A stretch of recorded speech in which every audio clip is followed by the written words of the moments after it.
Bem-vindo a mais um Vem Ver Clássicos, o programa que te remete diretamente a décadas passadas, para que você possa conferir a mesma palavra da verdade que hoje te alcança, manifestada em ambientes históricos e geográficos bem diferentes. Para ser visitado pela graça de Deus em sua vida, o Pare e Pense está no ar para ajudar você a descobrir o amor de Deus.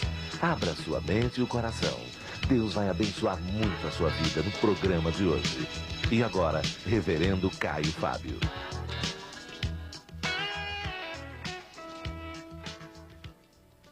Abra sua Bíblia aqui em 1 Reis, capítulo 13. E vamos ler do verso 7 ao verso 10, e depois eu vou explicar para vocês essa história. Disse o rei Jeroboão ao homem de Deus: vem comigo a casa e fortalece-te, e eu te recompensarei. Porém o homem de Deus disse ao rei: ainda que me desses metade da tua casa, não iria contigo, nem comeria pão, nem beberia água neste lugar, porque assim me ordenou o Senhor pela sua palavra, dizendo: não comerás pão, nem beberás água, e não voltarás pelo caminho por onde foste. E se foi por outro caminho, e não voltou pelo caminho por onde viera a Betel. Ó Pai, eis aqui a tua palavra, e agora nós pedimos que tu a ilumines, para que ela nos alcance e nos atinja, para que nós sejamos de alguma forma abalroados por ela, para que ela nos choque, nos sacuda, e para que ela se imprima em nossa mente, em nosso coração, com aquela que é a tua palavra, para nos fazer viver melhor. Nós pedimos em teu nome, Jesus. Amém. Podem sentar-se. Eu não sei quantas pessoas conhecem o contexto desse texto que aqui foi lido por nós. Quem está familiarizado com o livro de Reis conhece mais ou menos a história. Mas só para recapitular, eu lhes diria que o rei Davi morreu, seu filho Salomão o sucedeu. Salomão começou muito bem, mas depois de um tempo perdeu os referenciais da sabedoria de Deus, se tornou idólatra, porque se deixou seduzir pela paixão das suas centenas de mulheres que lhe dominavam o coração. Deus dissera que o reino de Davi não seria dividido nas mãos de Salomão por amor a Davi, mas que nos dias do seu sucessor, de seu filho, assim aconteceria. E foi de fato o que veio a acontecer. Quando Salomão morreu, seu filho Roboão reinou em seu lugar, e um comandante, um general do exército de Israel, chamado Jeroboão, se insurgiu contra o filho de Salomão, Roboão. Houve uma guerra civil, o país foi dividido, e esse Jeroboão se tornou rei do reino norte de Israel, e se tornou um rei extremamente maligno, tirano, duro, de mão pesada, idólatra, feiticeiro, consultava os magos, os necromantes, os adivinhos, e oferecia sacrifícios a deuses horrendos nas montanhas, e fazia tudo quanto Deus recomendara que jamais se fizesse no meio do seu povo. E agora eles estavam profanando o altar de Deus sistematicamente, e havia sacerdotes pagos pelo rei Jeroboão para que assim o fizessem, oferecendo no altar de Deus sacrifícios a deuses estranhos, a espíritos malignos. É nesse contexto que Deus envia a sua palavra a um profeta que não tem nome. Não se sabe muito a respeito dele. Ele é apenas descrito aqui no capítulo 13 de 1 Reis como sendo um homem de Deus. E se diz que Deus chama a esse jovem profeta, ele é um moço, e diz a ele: olha, eu vou enviar você ao encontro de Jeroboão na cidade de Betel, e tu vais levar uma palavra minha a ele.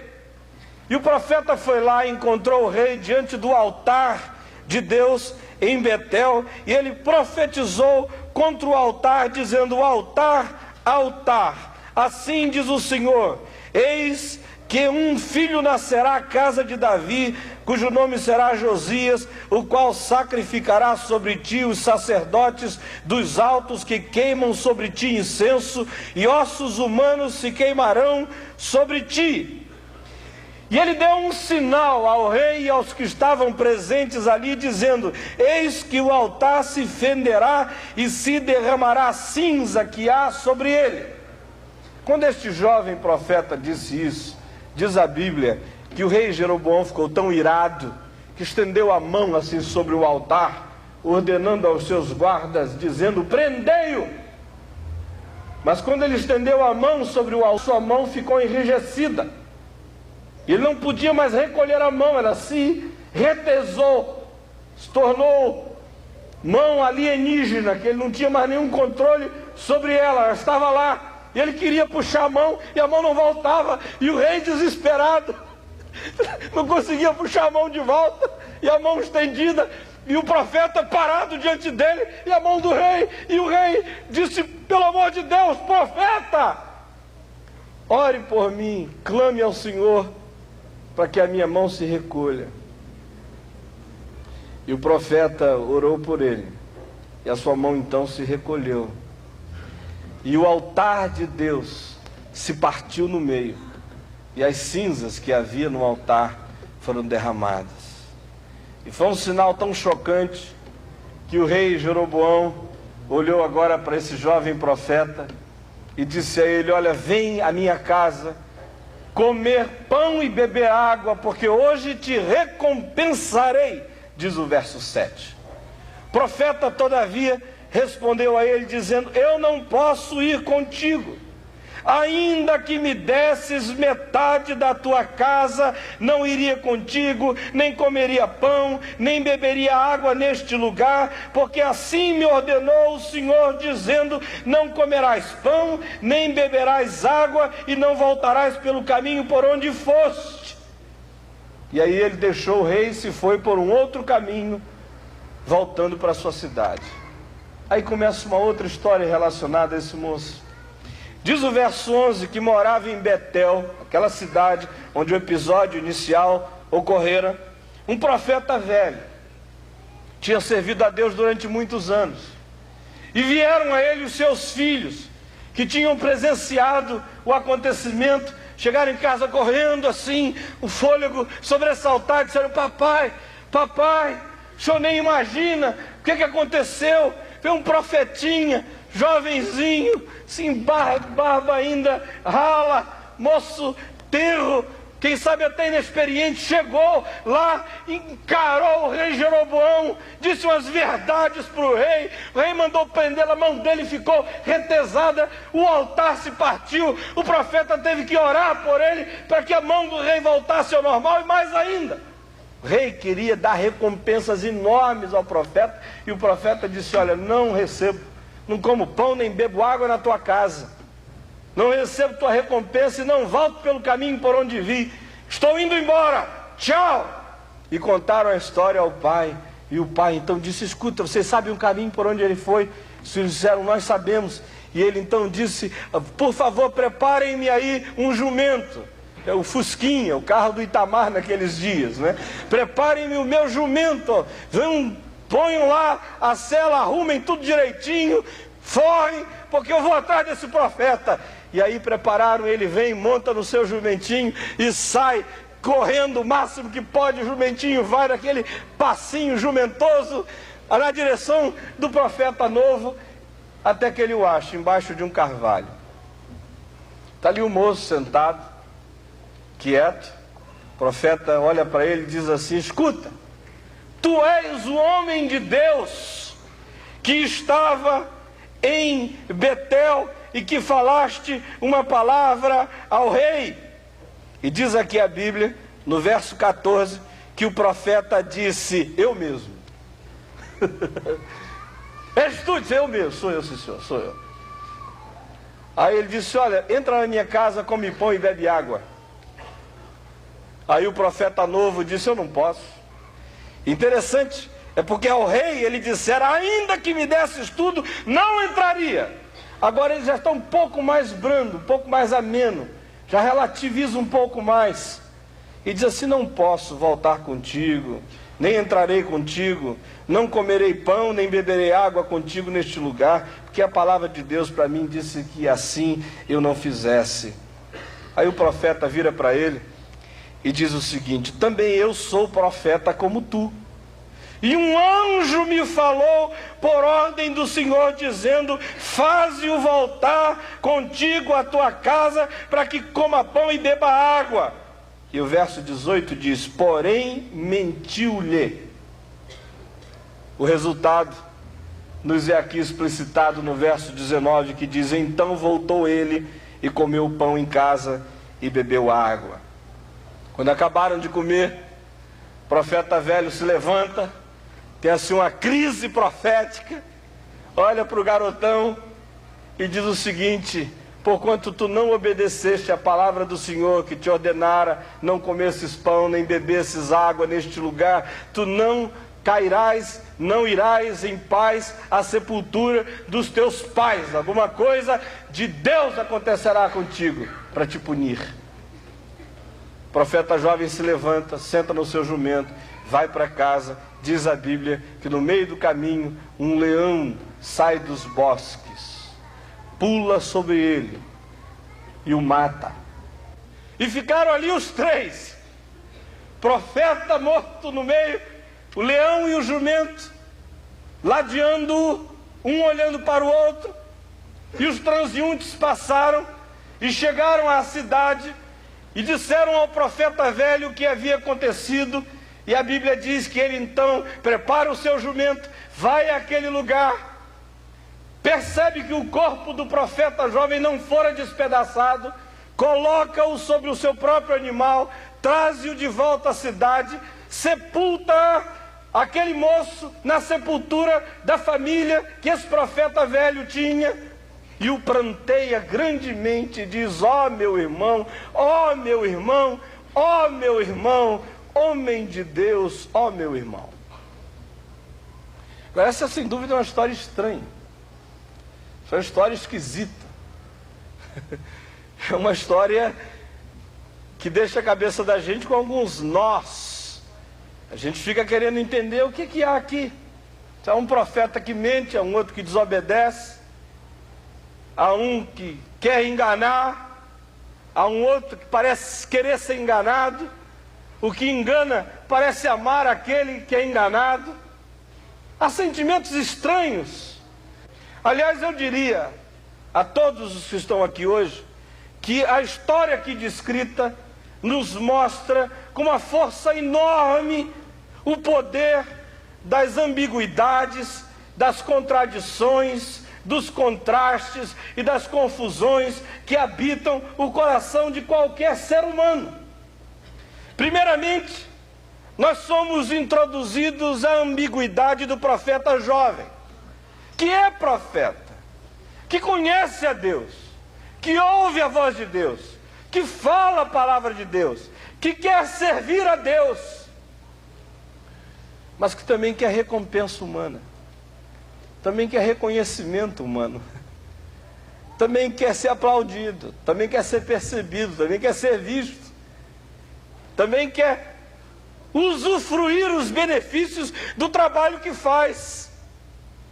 E parece estar profundamente habitado por esse desejo de reconhecimento fortíssimo em sua alma. Interessante que o verso 7 diz que ele escapou da promessa do rei, que disse, entra na minha casa, come comigo, eu te recompensarei. Ele disse não. Ele consegue vencer a primeira tentação, vai voltando para a sua cidade por um outro caminho, e agora quando esse profeta velho se aproxima dele, diz, escuta, tu és o homem de Deus. E ele diz, eu mesmo, sou eu sim. E aí ele diz, entra na minha casa, come comigo. Ele diz, eu não posso. Isso é profundamente revelador desse conflito. Eu abençoei o povo, confrontei o rei, falei em nome de Deus, milagres aconteceram, sinais se manifestaram, e agora eu tenho que recolher a minha solidão. Posso nem receber os tapinhas, posso nem comer o panetone real, posso nem beber a água mineral do rei, não posso nem receber um presente, não posso nem voltar pelo mesmo caminho para o pessoal dizendo: olha, homem de Deus, homem de Deus, maravilha, homem de Deus. Tinha que voltar para um outro caminho solitário, onde ninguém viu nada, ninguém soube nada, aonde quem ele é e o que ele faz não é percebido, não é discernido. E aí vem esse conflito enorme, crescente aqui dentro dele. Quer ser recompensado, quer ser aclamado, quer ser percebido, quer ser valorizado, quer ser afirmado. Segunda ambiguidade que aparece aqui é do profeta velho. Que esse profeta velho é digno de ser deitado num divã dos melhores psicanalistas. Porque há um nível de conflitividade aqui enorme. Se não, vejam, há uma relação de amor e ódio muito forte aqui, que é muito comum nos mais idosos, que aí vem um moço aparecendo, aí é um ataque de nostalgia, se puxa vida, ai meus tempos, eu nunca tive chance de ver o altar rachar, nem o rei ficar com a mão estendida, esperando a palavra que ia sair de Deus por minha boca, para dizer: rei, recolhe o braço. E há um sentimento estranho, porque de um lado ele ama esse moço, ele se projeta no moço, ele diz que moço fantástico, corajoso, audacioso, coração se enche de empolgação a respeito dele, mas de outro lado ele está cheio de inveja, de ciúme, queria que fosse eu, não sou eu. A tal ponto que ele não administra o que há dentro dele. Ele ama o moço, admira o moço, mas quer testar o moço, quer fustigar o moço. Deixa eu ver se ele é profeta mesmo. E vai lá e testa, e o moço cai no teste, se arruína. Agora presta atenção, isso não tem a ver apenas com líderes espirituais mais jovens ou mais velhos. Isso tem a ver com a natureza humana, tem a ver comigo, com você. Isso acontece em qualquer lugar. Acontece com um professor mais velho que vê um professor mais novo ganhando a atenção dos alunos. Acontece numa empresa, um executivo mais velho que vê um mais jovem chegar assim a 1000 por hora. Isso acontece numa repartição pública, isso acontece no seu trabalho, isso acontece em todo lugar.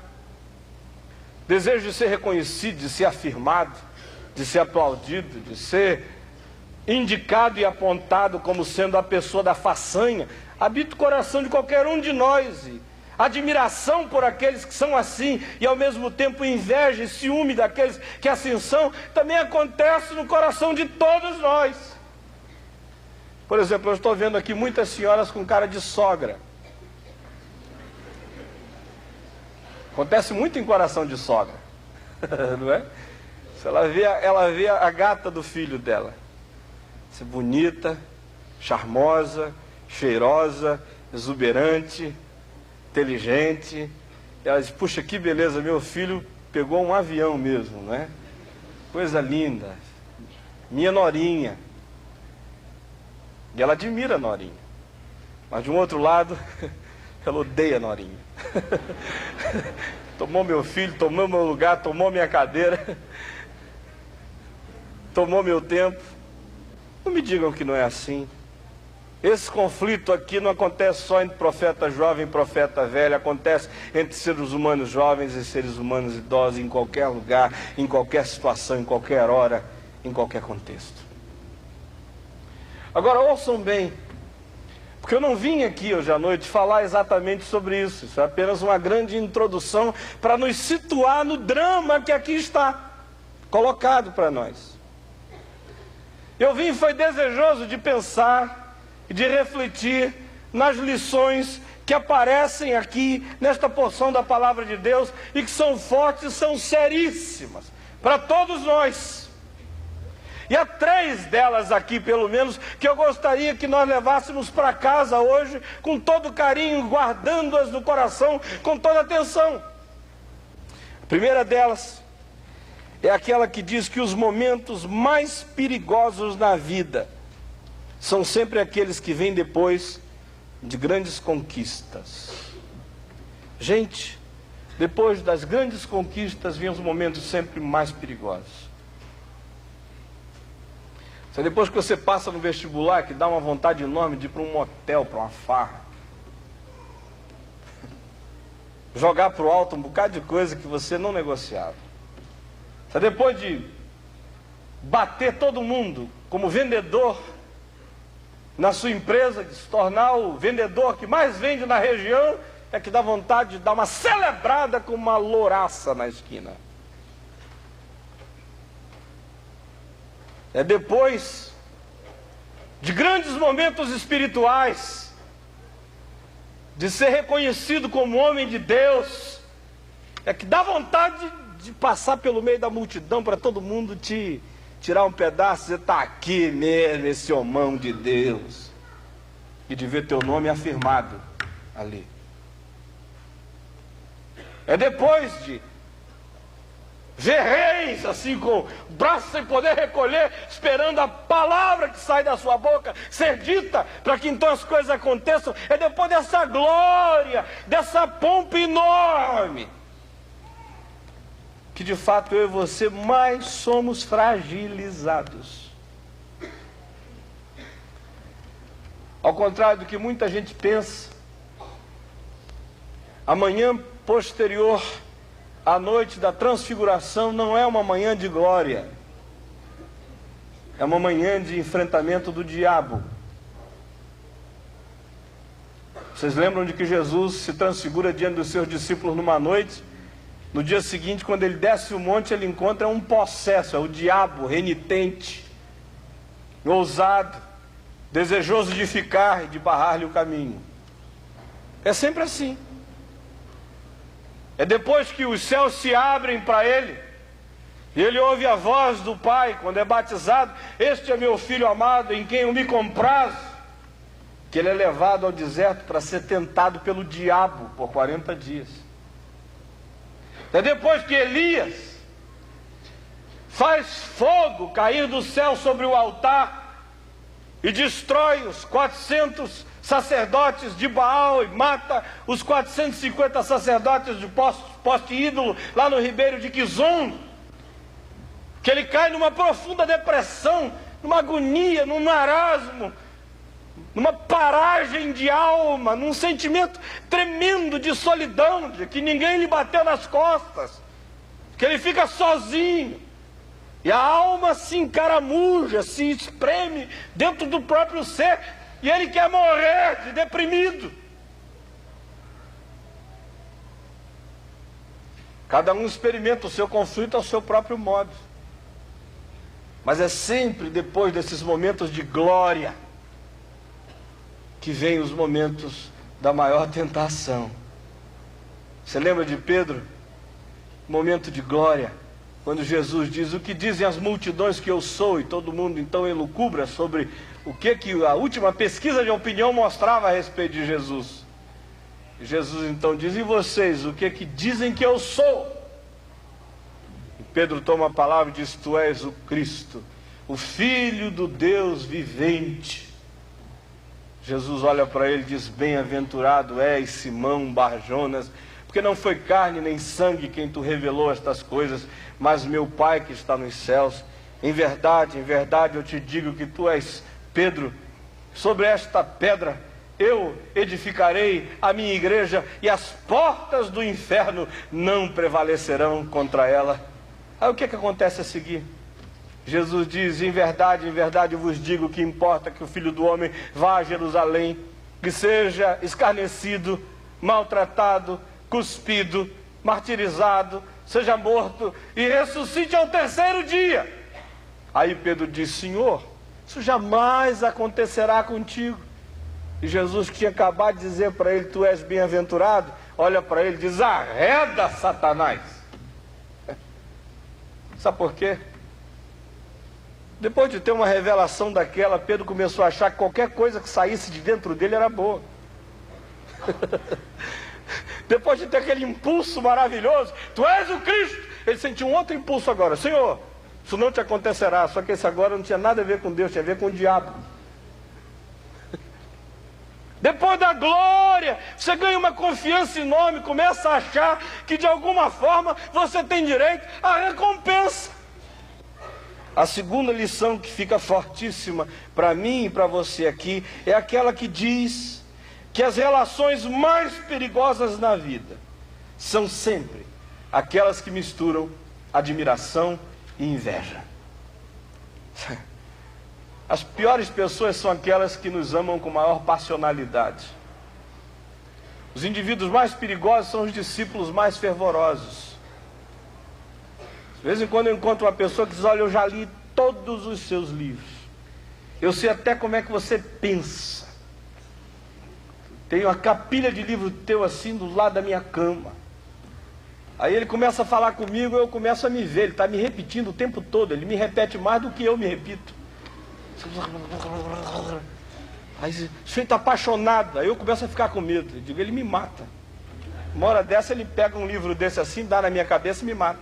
Bom, no dia que eu deixar de ser exatamente o que ele projetou que eu sou, ele me arrebenta. Aí no dia que ele percebe uma outra direção, esse amor e ódio se misturam, admiração e dor e inveja e passionalidade sobem aí e ele te arrebenta ali na frente. Se torna o inimigo mais renitente, se torna o que fala mais mal, se torna o mais obstinado, se torna o mais irreconciliável, se torna o mais implacável. Quem é que mata as celebridades por aí? Não são, no fim das contas, os sonhos mais obcecados? E é isso que a palavra de Deus mostra aqui de alguma forma. Para que esse profeta velho ama e mata um tempo só. Essa coisa estranha, que é a síndrome das sogras, conforme eu falei há pouco. Que às vezes acontece até no coração de pais em relação aos filhos. Acontece todo dia em muitos lugares. Hoje aqui, olha aqui para mim, hoje aqui, nas vidas de dezenas e centenas de vocês, coisas desse tipo estão acontecendo. Acontecendo na sua casa. Às vezes acontece em relação ao irmão mais velho, que está vendo você, que é o irmão mais novo, prosperar, e aí essa coisa toda se embola, ele não sabe se te ama ou se te odeia, se te afaga ou se te mata. Acontece todo dia, toda hora, nos lugares mais diferentes. E essa é uma lição seríssima que a palavra de Deus nos dá. As relações mais perigosas são sempre aquelas que misturam admiração e inveja. Terceira lição que aparece aqui é aquela que diz que as piores tentações são as que usam a palavra de Deus de maneira manipulativa. A pior tentação não é aquela que diz: dá uma saída com a mulher do teu vizinho, porque ela já garantiu que ninguém vai saber. Não é essa. A pior tentação é aquela que diz assim: você já percebeu que Moisés, que era um homem de Deus, que foi quem escreveu os 10 mandamentos, e que via a face do Senhor, na solidão do deserto, pegou uma mulher cusita para ser esposa dele? Ora, se Moisés via a glória de Deus e podia ter uma mulher no deserto de Midian e uma outra no deserto de Parã, isso não era adultério? Que dirá de você, pobre mortal, residente de Niterói?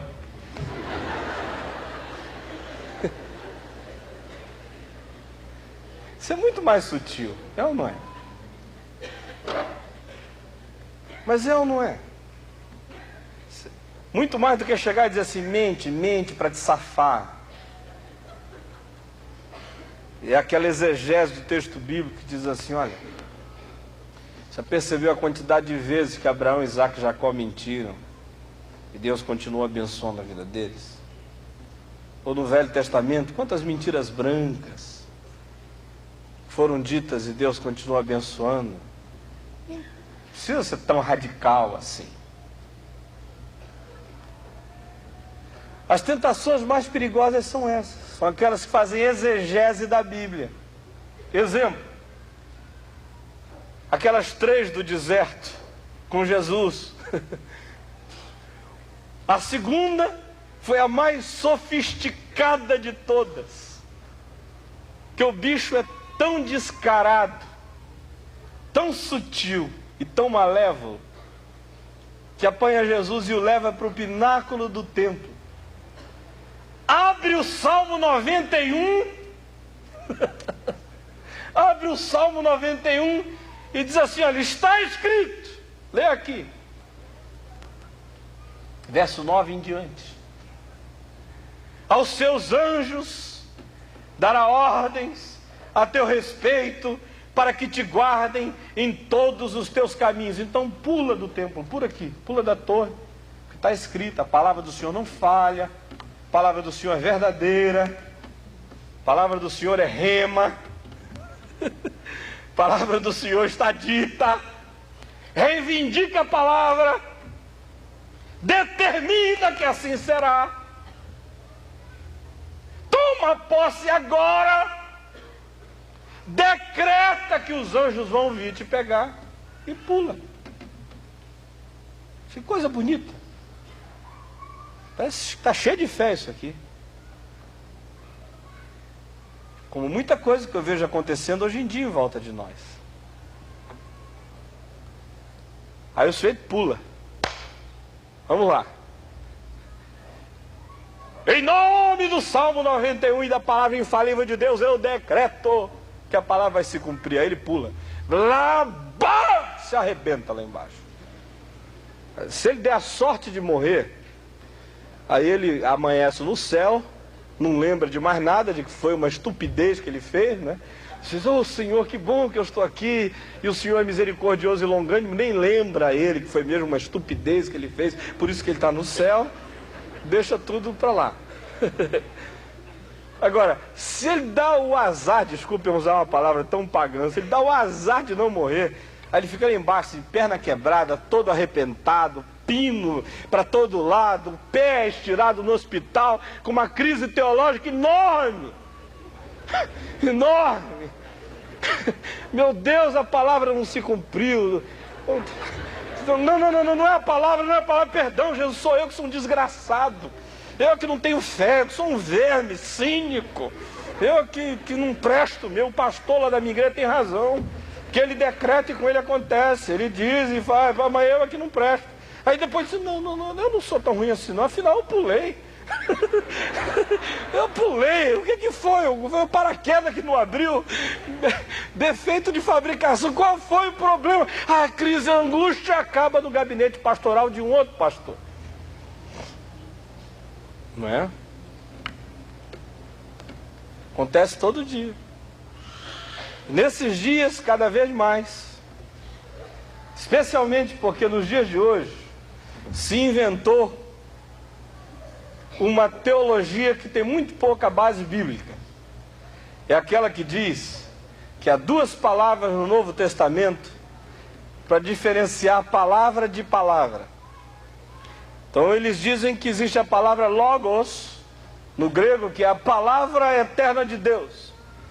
E existe a palavra rema, que é a palavra apropriada, a palavra reivindicada, a palavra existencializada, a palavra momentosa, a palavra instantaneizada pelo Espírito, a palavra que é essa tua, que pode ser tirada do contexto, que não precisa ter nada a ver com a realidade anterior, ela é tua, você decreta, você toma posse, você faz com ela o que você quiser, ela vira uma palavra para você. Primeiramente eu devo dizer que no Novo Testamento os especialistas dizem a diferença entre logos e rema não existe.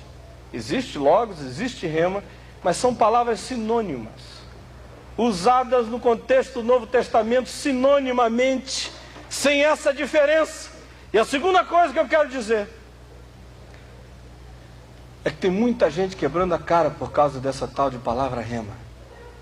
Muita gente indo para o pináculo do templo, muita gente dizendo é minha, eu reivindico, é minha, e vai, pula e se arrebenta. Sabe por quê? Porque Deus tem uma palavra só. Deus não tem duas. Não tem uma para a gente ler com calma e uma outra para a gente ler com ansiedade. Não tem uma logos e uma rema. Ele tem uma palavra que permanece para sempre, a palavra dele. E essa palavra, gente, tem que ser lida com todo cuidado. Essa palavra tem que ser estudada com atenção. Essa palavra não é para a gente apanhar um pedacinho aqui, outro pedacinho ali, tentar manipulá-la ao nosso bem prazer, conforme um momento especial do coração. Essa palavra tem que ser estudada num contexto amplo. Não é ela que se submete ao meu momento, sou eu que me submeto à eternidade dela. Aí Jesus chega, olha para o diabo e diz: arreda-te, Satanás.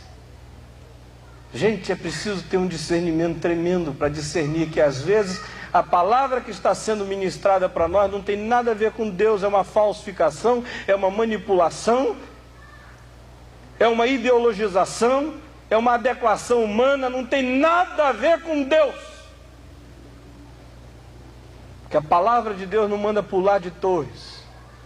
A palavra de Deus manda andar no chão, com o olho aberto, tentando se desviar das pedras.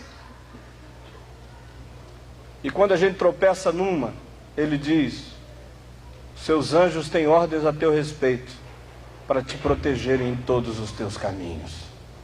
Esse caminho de homem é no chão, caminho de homem não é pulando de torre. Tome cuidado, porque frequentemente a palavra de Deus é manipulada. E a lição que a gente aprende é essas piores tentações são aquelas que nos vêm através do uso manipulativo da palavra de Deus. É o que acontece com esse profeta aqui, que tinha a palavra de Deus. Deus falara e Deus não mudaria, Deus dissera e assim seria. Deus afirmara: vai lá, Betel, profetiza, cumpre minha palavra, não come, não bebe, volta por um outro caminho imediatamente. Ele a princípio faz tudo correto, volta pelo caminho diferente, mas para embaixo de um carvalhal, e aí é alcançado pelo profeta velho, que disse: olha, eu tenho uma outra palavra, palavra rema, uma palavra nova, que cancelou aquela outra, essa é tua. E aí ele esquece da palavra eterna que Deus falou e agarra essa palavra de momento e quebra a cara. Ouçam bem todos vocês que estão aqui em nome de Jesus, os que estão assistindo pela televisão. Há muita gente se machucando hoje na igreja de Jesus, neste país, porque está pensando que Deus tem uma segunda palavra. Porque está pensando que a palavra de Deus pode ser alterada por uma profecia, por um profeta, por uma segunda revelação, por um momento especial do Espírito. Isso é coisa do diabo. Quero dizer a você, não entre nessa. A palavra que o Senhor falou é esta aqui. Esta é a palavra que o Senhor falou. E esta permanece para sempre. E todas as outras têm que estar debaixo desta. E todas as outras não podem contrariar esta que aqui está dita em nome de Jesus. Hoje, minha oração por você é no sentido de que você perceba e discirna, quem sabe você está entrando no momento mais perigoso da sua vida. Você acabou de ter conquistas tremendas. Cuidado, o que vem aí é caminho escorregadio, abra o olho. Ou quem sabe, você é aquele que está aí tomado por sentimentos estranhos. Você ama e odeia, você admira e você inveja. Você está quase entrando nessa síndrome de Saul. O caminho para sair disso é saber que isso existe. E discernir essas ambiguidades dentro de nós, para que a gente tenha lucidez suficiente para começar a desatar o laço do coração. Porque isso mata nós e às vezes mata outros. E a minha oração é no sentido também de que se há alguém aqui hoje, começando a se deixar iludir por uma segunda palavra, por uma segunda revelação, por segundos caminhos, por segundas vias, por palavras de momento, cuidado. Deus fala hoje, mas Deus sempre fala hoje, de acordo com o que falou sempre. Ele não tem segunda palavra. E ainda que um anjo desça do céu e vos anuncie um outro evangelho, olhe na cara desse anjo e diga: você é anátema, você é maldito, porque eis aqui o evangelho que nos foi anunciado, e ele é inalterável, e ele vai ficar na minha vida para sempre, em nome de Jesus. Vamos ficar em pé, vamos curvar a cabeça, vamos orar ao Senhor.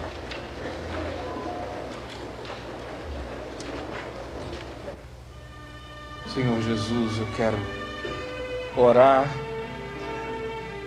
hoje à noite por todas essas situações que foram aqui descritas, pedindo que o Teu Espírito traga a nós a Tua palavra que cura o coração, Tua palavra que nos salva de sermos comidos pelo leão, Tua palavra que nos livra de cairmos num caminho escorregadio, de sermos traídos pelo nosso próprio coração, estranho e enganoso. Por favor, Senhor, dá que hoje Tua palavra seja afirmada sobre todos nós como palavra única e eterna, Senhor. E não deixa que nenhum de nós ouça uma voz encantadora de sereia, mandando a gente pular do pináculo do templo para sermos ovacionados pelos homens no pátio do templo. Ajuda-nos a termos o discernimento para dizer: isto foi tirado da Bíblia, mas isso não é palavra de Deus. Senhor, faz isso com todos nós. Nós pedimos em Teu nome, Jesus. Amém e amém.